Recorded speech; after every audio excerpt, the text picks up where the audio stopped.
Have you ever wondered why a man can sit across from you, his lips sealed, his eyes fixed somewhere beyond the horizon, and yet in that silence you feel the weight of entire storms? His silence is never empty. It is a mirror, a shield, a battlefield, and a confession all at once. Behind those unspoken words, he hides not peace but the chaos of his own unmastered shadows. And when you lean in, searching for connection, you sense the truth Jung warned of, that what a man does not bring into the light of consciousness will return again as fate. His silence is not absence, it is resistance, defense, and sometimes fear.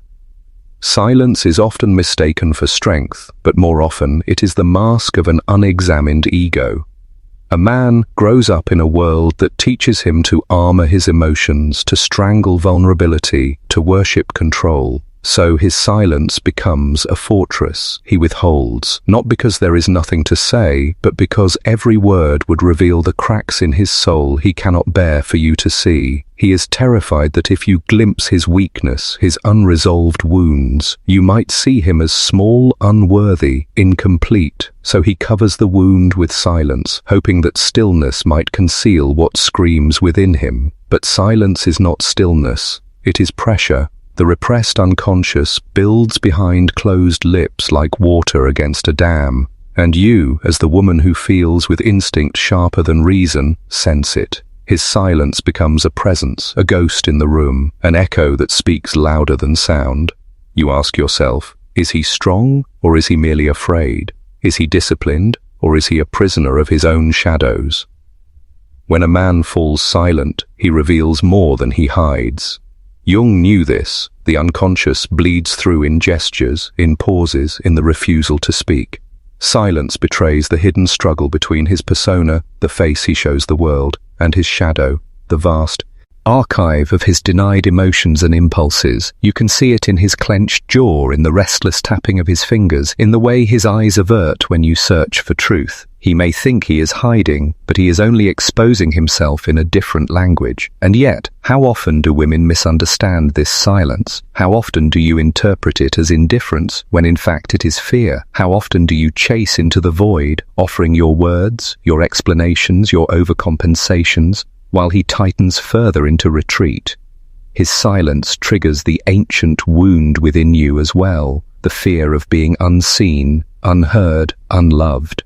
And so, two shadows dance, his silence and your longing, his fear and your need. Do you see now how silence is never neutral? It is charged, electric, full of meaning. A man hides behind it because silence offers him control. Words risk exposure, words risk intimacy, words risk the collapse of the fragile image he has built. In silence, he can remain mysterious, untouchable, safe. But here is the paradox. The more he hides, the more he is revealed. His silence tells you that he is not yet free. What does he hide there? He hides the grief he was never allowed to cry. He hides the rage that terrifies him with its violence. He hides the inadequacy carved into him by fathers who demanded hardness and mothers who demanded perfection. He hides his shame, the feeling that no matter what he achieves, he is never enough. Silence is his confession. He just does not know it. And what about you? You are tempted to break his silence to rescue him from himself. You are tempted to push, to pry, to pour your warmth into the void he leaves. But pause, because his silence is not yours to fix. It is his journey into shadow, his initiation into the fire of individuation. If you try to carry it for him, you will drown in the weight of wounds that do not belong to you. And instead, you must see his silence for what it is, not a judgment of your worth, but a mirror of his own unhealed mind. This is where your power emerges. Do not lose yourself in his silence. Do not measure your value by his inability to speak. Instead, look at him as one looks at an archetype, the silent man, the hidden man, the one afraid of his own depth. He is not withholding love from you, he is withholding truth from himself. And that, perhaps, is the most tragic form of silence. But tragedy can be alchemized. Jung taught that the shadow, when confronted, becomes the source of power, not destruction. When a man finally breaks his silence, when he dares to face what he has buried, he becomes whole. Until then, his silence will haunt both of you. The question is not what he hides, you already feel it. The question is whether you will allow his silence to consume your voice, or whether you will hold your ground in the dignity of your own worth. Silence, when carried long enough, begins to rot the soul. The man who hides behind it thinks he has secured safety, yet in reality, he has only locked himself inside a cage of his own unspoken fears. Jung would call this the tyranny of the shadow, the domination of the unconscious over the conscious self. Every word he swallows turns into weight upon his chest.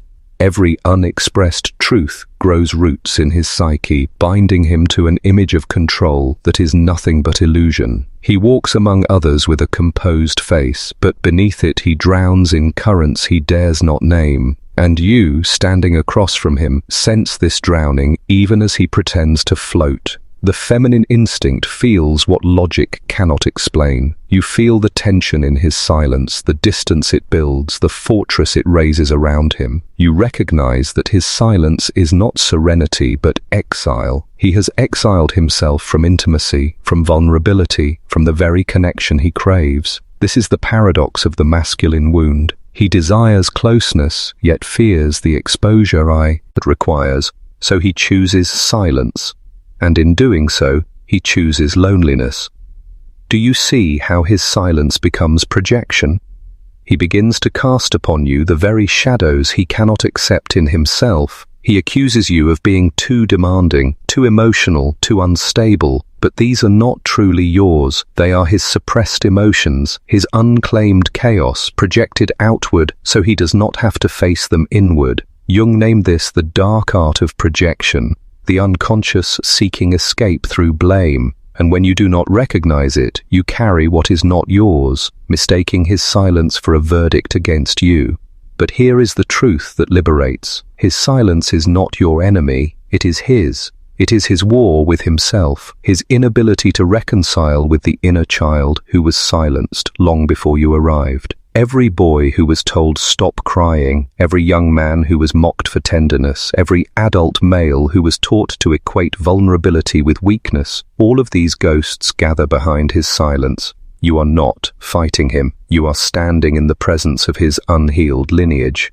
This is why your role is not to shatter the silence, but to see it clearly. When you chase his silence, you make yourself small. When you beg for his words, you forget your own. And when you measure your value by what he withholds, you hand your power into the hands of his shadow. Do not fall into that trap. A woman who knows her worth does not dissolve herself into a man's inability to speak. She stands in her own presence, sovereign, complete, unshaken by his retreat. For in truth, his silence tests you as much as it torments him. Will you collapse into the hunger for his validation, or will you rise into the fullness of your own voice? Will you accept his shadow as your burden, or will you leave it in his hands where it belongs? This is where individuation, the path Jung described, begins.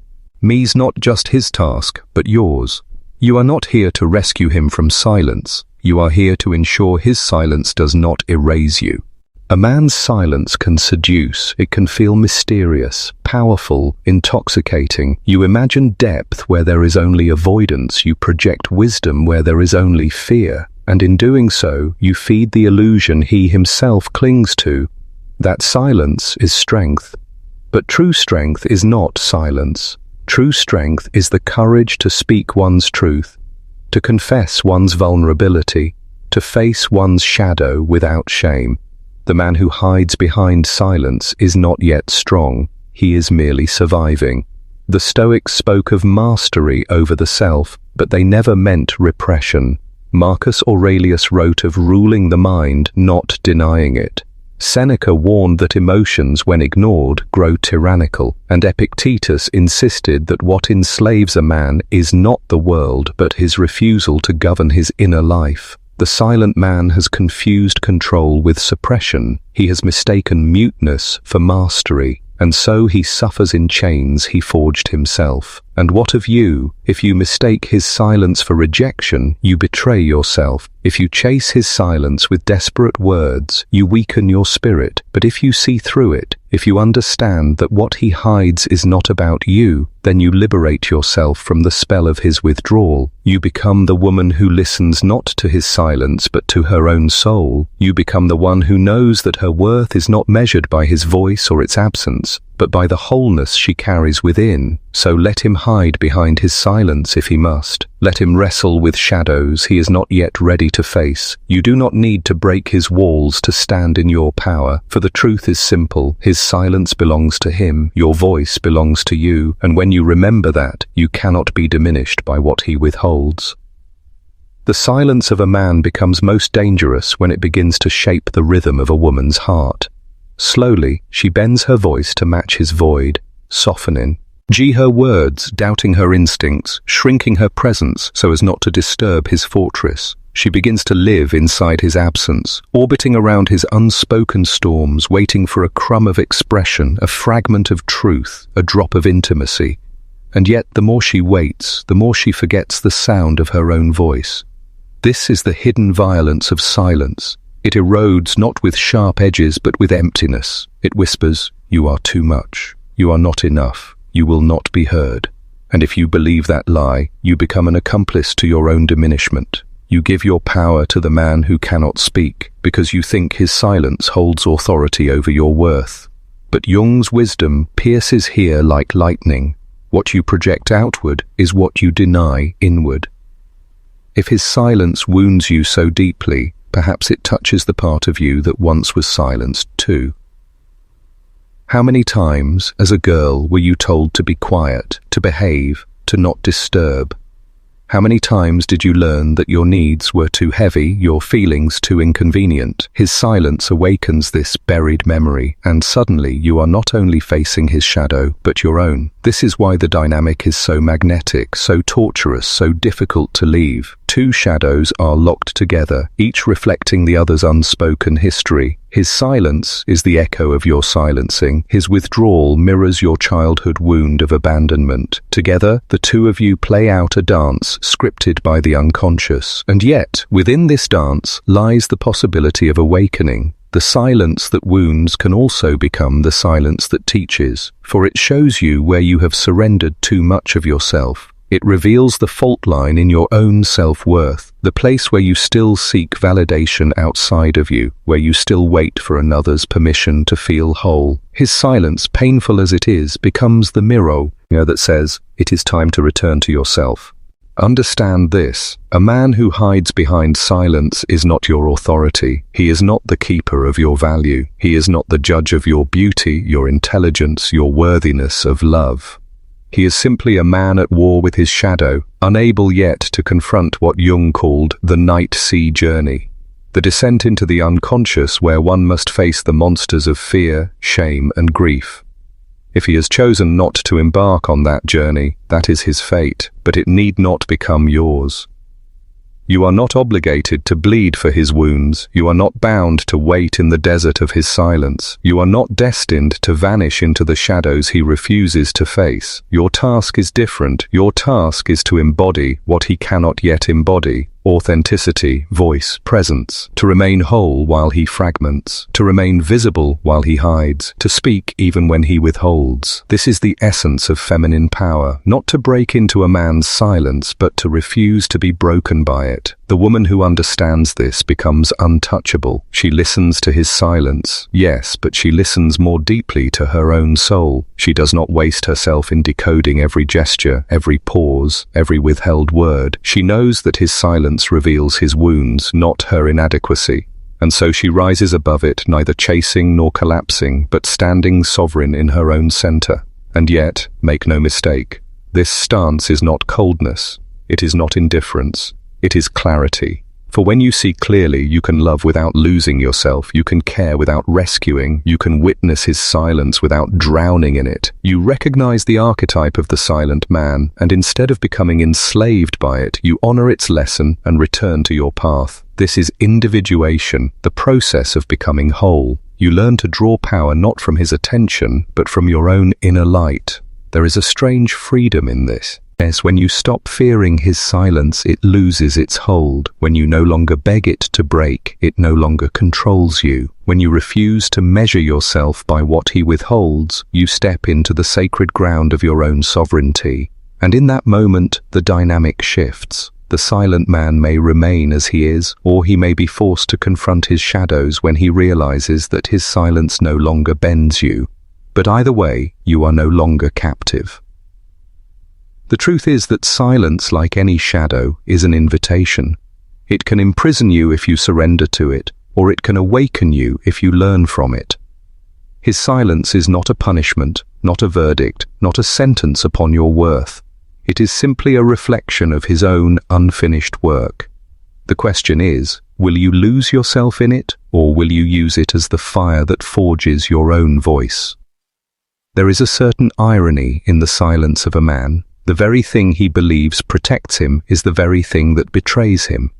He imagines that by holding his tongue, he maintains control, dignity, superiority. Yet what happens in truth is that his silence exposes him to the most perceptive eye, yours. For the feminine intuition is ancient, attuned to subtleties the rational mind dismisses. You read the tension in his body, the pauses between his words, the hollow echo of his withdrawal.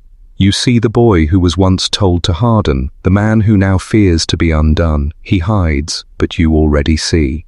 And this is where the lesson deepens. Jung warned that what a man rejects in himself becomes the instrument of his suffering. Silence, then, is not just avoidance, it is his punishment. It isolates him from the intimacy he craves, it deprives him of the healing that truth could bring, and it ensures that he remains captive to the very shadow he resists. In silence, he believes he has won, yet all he has conquered is connection itself. But if his silence imprisons him, it tests you in a different way. It asks, will you descend into the same shadow? Will you allow his retreat to awaken your fear of abandonment, your desperation for recognition, your hunger for love that was once withheld? Or will you stand as the witness, unmoved, knowing that his silence says nothing of your worth? This is the razor's edge of empowerment. To face his silence and not crumble under it is to become sovereign. For sovereignty is not found in his words, nor in the absence of them. It is found in your refusal to negotiate your value with his silence. A woman who has faced her own shadow, who has confronted her own wound of rejection, becomes unshakable. She knows that whether he speaks or withholds, she remains whole. And this terrifies the silent man, for he realizes that his silence no longer controls her. Here the archetypal dance shifts. The silent man, once cloaked in mystery, stands exposed. His silence no longer seduces, because it no longer holds power. His fortress crumbles, not by attack, but by irrelevance. And in this collapse, he may feel compelled to finally face what he has long avoided, his vulnerability. For when silence no longer keeps you near, he must either find his voice or watch you walk away. But let us not reduce this to strategy, as if your strength were a game to manipulate his behavior. The true essence lies deeper. When you stop bending yourself around his silence, you step into alignment with truth. You honor your own voice, your own presence, your own worth. And in doing so, you fulfill the ancient demand of individuation, to become whole unto yourself, no longer defined by another's shadow. There is a sacred calm in this stance. You no longer plead for him to open, no longer wrestle with his void.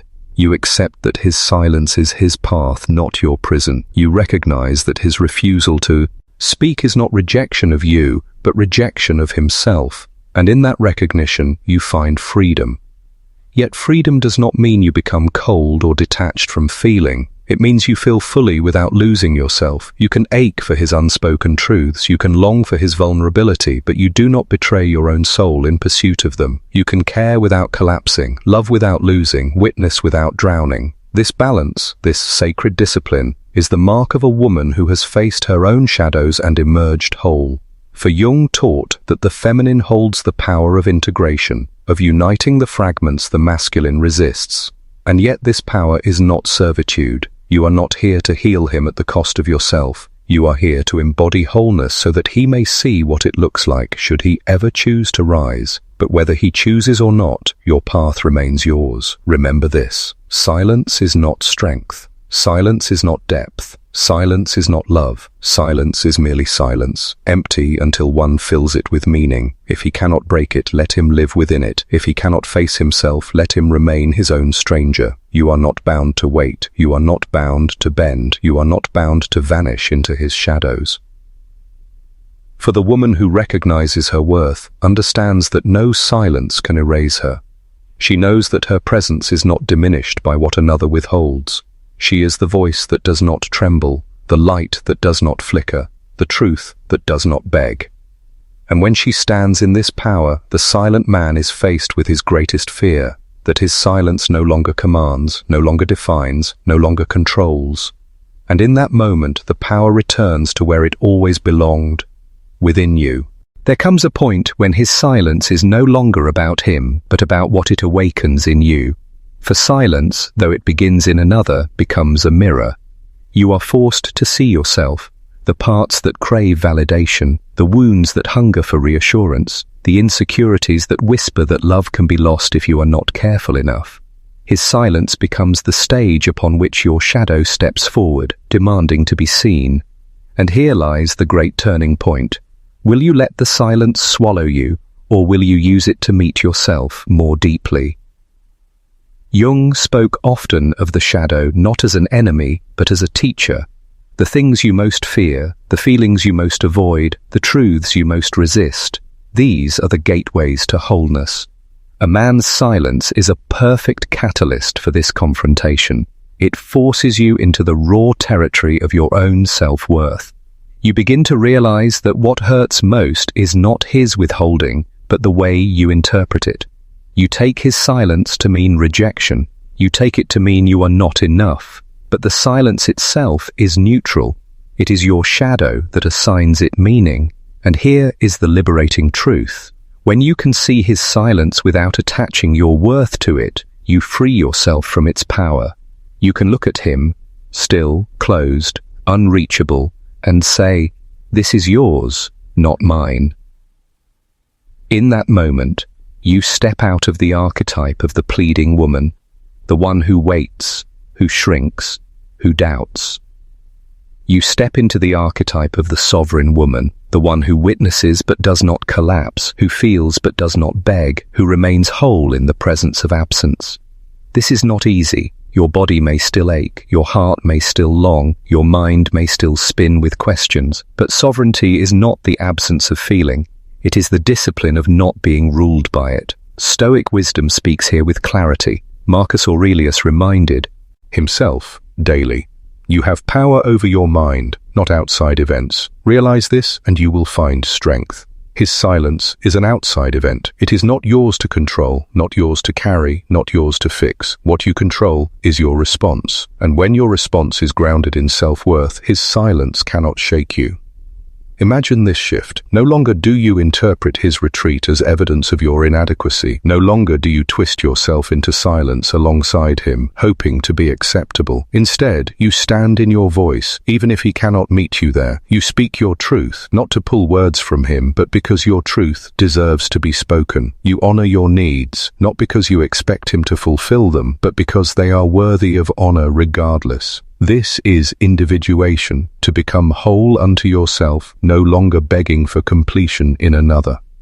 And what happens when you embody this? Often the man is startled, for silence loses its power when it fails to manipulate. He sees that you do not bend, that you do not wither, that you do not vanish. And suddenly he is confronted not only with his shadow, but with his impotence. His silence cannot hold you, his silence cannot bind you, his silence cannot diminish you. In this confrontation, some men break. They cling tighter to silence, terrified of losing their last defense. But others awaken. They realize that the fortress has become a prison, and that the only way out is to speak, to reveal, to risk vulnerability. Yet whether he awakens or not is not your responsibility. This is the crucial distinction. You are not here to drag him out of his shadow, nor to soften the walls of his silence. You are here to embody what he cannot yet embody, and in doing so, to remain free. His journey is his, your journey is yours. To confuse them is to entangle yourself in suffering that was never yours to bear.